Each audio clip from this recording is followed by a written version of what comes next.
Welcome back to Naya Nomikou.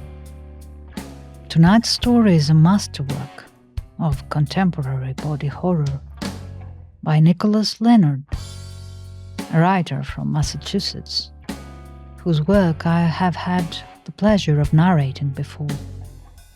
It's called Pinocchio In Reverse. I lived on Euclid Avenue in Lynn, Massachusetts, when its new mayor implemented a new city-wide program to curb population. My street was one of which suffered a particularly annoying amount of traffic because of residents parking on the curb. He hired a puppet maker. Traffic got even worse when they started transfiguring the telephone wires. They added more of them, a confusing addition as the world was becoming wireless. But those weren't the wires our modern eyes were so familiar with that they added little meaning to our daily existence. By the end of one summer, Euclid Avenue had achieved a net of overlapping wires above the street. I agreed that Lynn needed to do something. I used to run and would almost get hit on almost every run. I got good at avoiding angry drivers, though. I could recount the delights of my past. I believe everyone has a sweet tooth for nostalgia and craves what they can't get back. I have that tenfold now. It's all I can daydream about now, as my head is hanging down. I used to be a boy. I used to be a man. And now, I'm just the cities.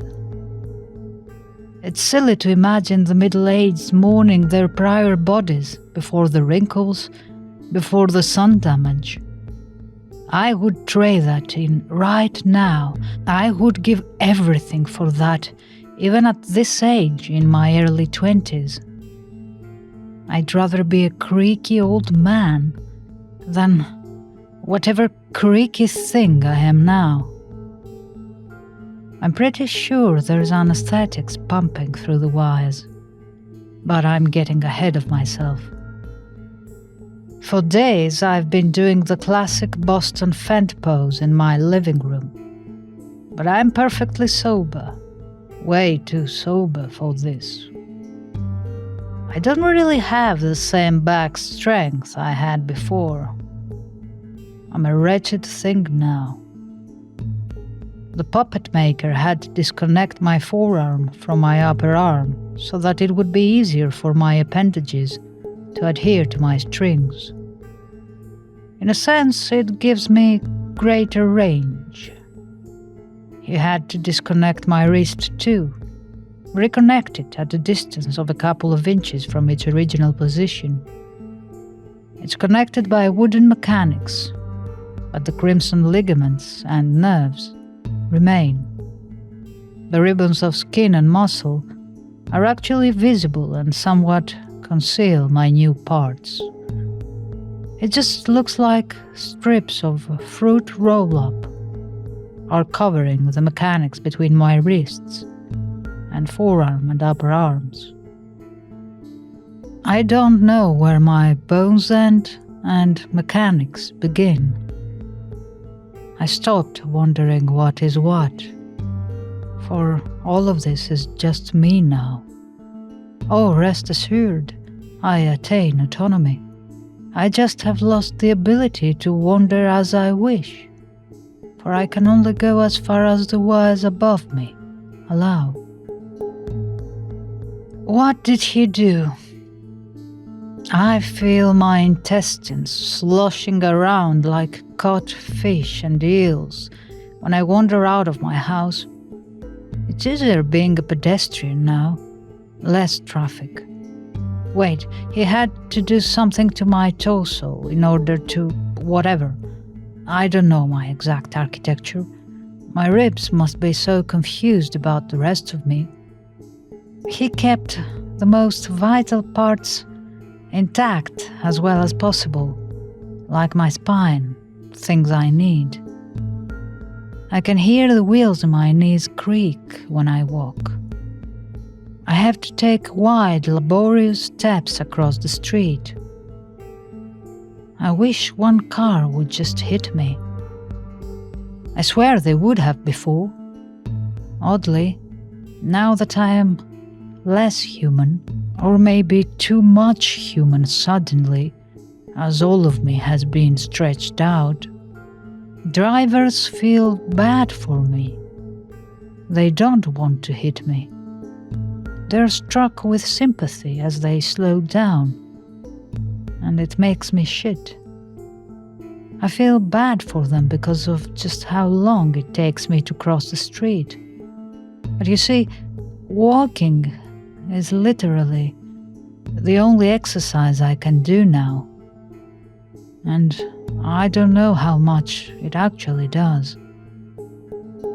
I try not to let them see my face, but I can't help it.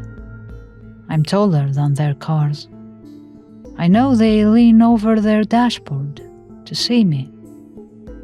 Well, someone complained because the puppet maker came in and added the ability for the wires to control my expression. He cut into my face, and now there's lines running from the corners of my lips to my chin. I smile when I cross the street now. I've been walking more and more in hopes of getting hit, but they lowered the speed limit on Euclid Avenue. So even if I was hit, I just get a little hurt. I still have those pain meds going through the wires. I saw the girl I used to have a crush on, all wrinkled up in her living room.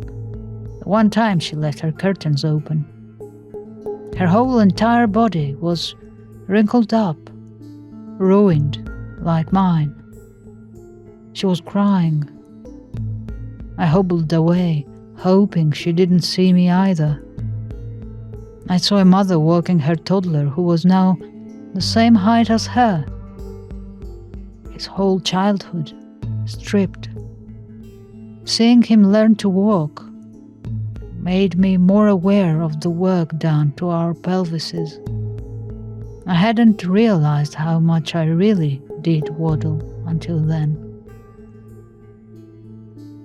It turns out I wasn't the only one who thought to go walk to the mayor's house to show him what he had done. I walked there one evening and found other human puppets lingering around the property, so tired from their walk.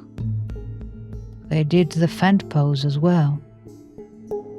This became my daily ritual, until they removed the wires leading to and surrounding his house. I have to look at it from a distance now. His house is so nice, so large. My body would fit inside those tall ceiling rooms. I have to bend down in my living room.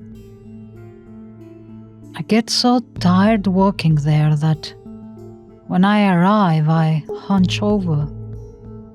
I started standing in the middle of the road.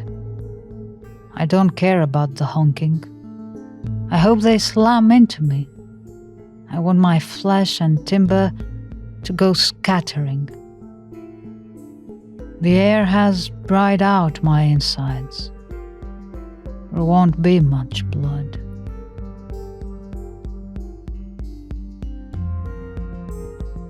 This was Pinocchio in Reverse by Nicholas Leonard.